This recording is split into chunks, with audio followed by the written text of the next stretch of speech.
Alrighty, time to debrief the back of the Better Darwin Triple Crown, and we've got the Super Chip Auto wildcard star Cooper Murray in for this one. I feel like Cooper, this is pretty appropriate, mate, because it was an awesome weekend. You've had a few days to digest it all now. Has it sunk in what you managed to achieve? It has actually. I've been watching back the replays nearly every night of that Saturday race, getting the fastest lap and the Sunday qualifying and shootout. So pretty cool moment. And I'm still pinching myself that I was able to have that opportunity. Like watching yourself back on TV. It was good. I just stop it at the part where you interview me, Chad, after the qualifying. You've had some pretty good feedback, I imagine, from different people. Who are some of the people who've reached out and say good job? Yeah, I've had a fair few main game drivers send me a message. Anton Oshley, JC come up and see me in the pits.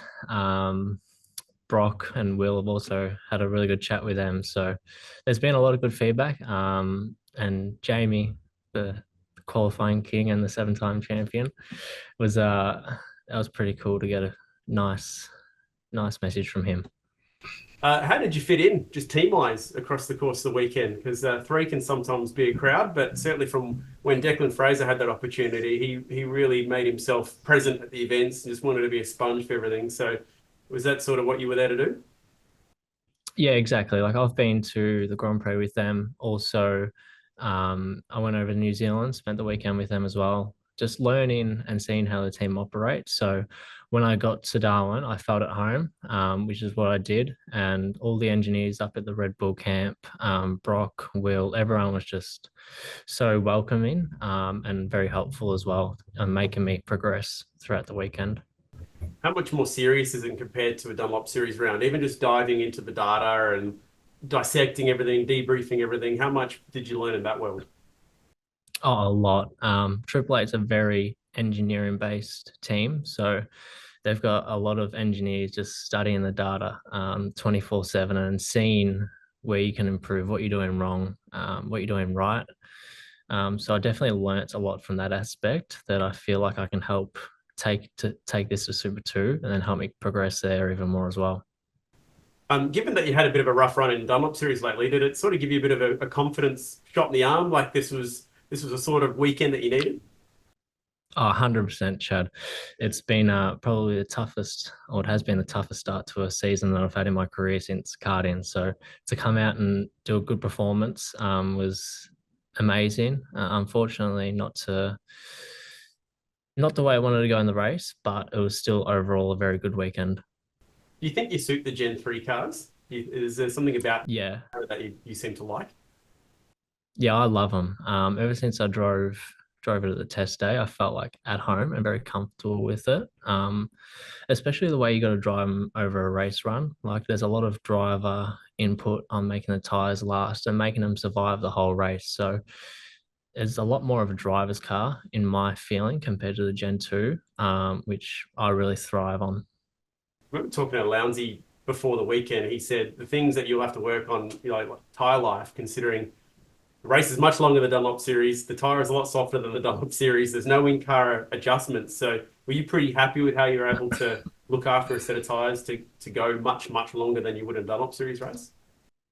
Yeah, I was really happy, especially after the Saturday's race where we had the fastest average race laps over the whole 48 laps, which was pretty cool. So I was definitely happy with myself that I was able to make the tire last as well as I did across the whole stint. And it's also a credit to the team at Triple Eight for building and making an amazing race car and set up for me to go out there and do that. It's always a you'll never know sort of scenario. But what do you reckon would have happened in that Sunday race had you got through just turn five unscathed? I definitely think a top five was on the cards, definitely, which would have been pretty cool. Like our race car, even with all the damage that we had, was still fourth fastest on track. So it's a bit of what could have been. But just can't wait to go out there at Sandown and Bathurst now and make sure we get a good result. You get some valuable pit stop experience, given that's obviously something you don't get to do in the Dunlop Series, and you'll certainly need to do it at Sandown and Bathurst.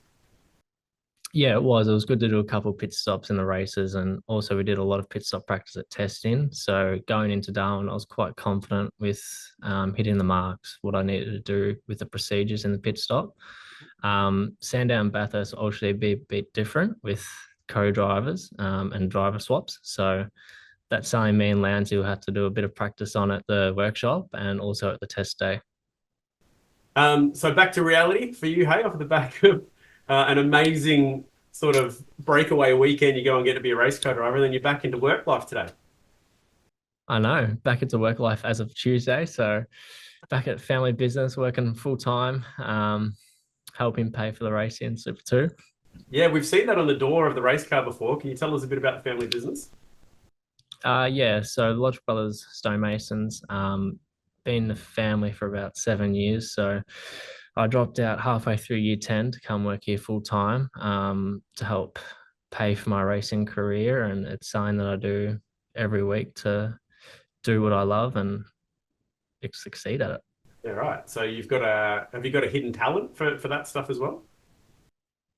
I have learnt a fair bit, especially with all the engraving on the headstone memorials and everything like that. So it's a very attention to detail job, and requires a fair bit of patience as well. Do you sometimes get a trophy and look at how the engraving's gone on it and go, I reckon I could do a better job than that? I have, yeah, a couple times. Perfect, mate. Well, hopefully there's a trophy with your name on it come Townsville. You looking forward to that one? Yeah, I'm keen. Like I just want to go out there this weekend if it wasn't just Yep. go out there and win. So I've got a lot of confidence coming off Darwin, especially. I'll be spending Friday getting used to the Gen 2 car again. Obviously got my head wide in Gen 3 mode. So practice one will just be all about rewiring it to Super 2 and Gen 2. And from there on, we have a red hot crack. Will Jamie allow you down into the garages to chat to Will and Brock and listen to some of the debriefs there as well? Yeah, definitely. I'm more than welcome to going on any of their debriefs across the whole weekend. So when I've got time, I'll especially be going to their debriefs at the end of the day, and also going into the garages during the races and qualifyings, and just putting the headset on and listening to Brock and Will's feedback. Nice. Well, we'll keep a keen eye out for you, mate, at Townsville. Well done on what you achieved in Darwin, and it's cool to see you still smiling. Thanks, Chad. It was really good. Thank you. Awesome. Thank you soon.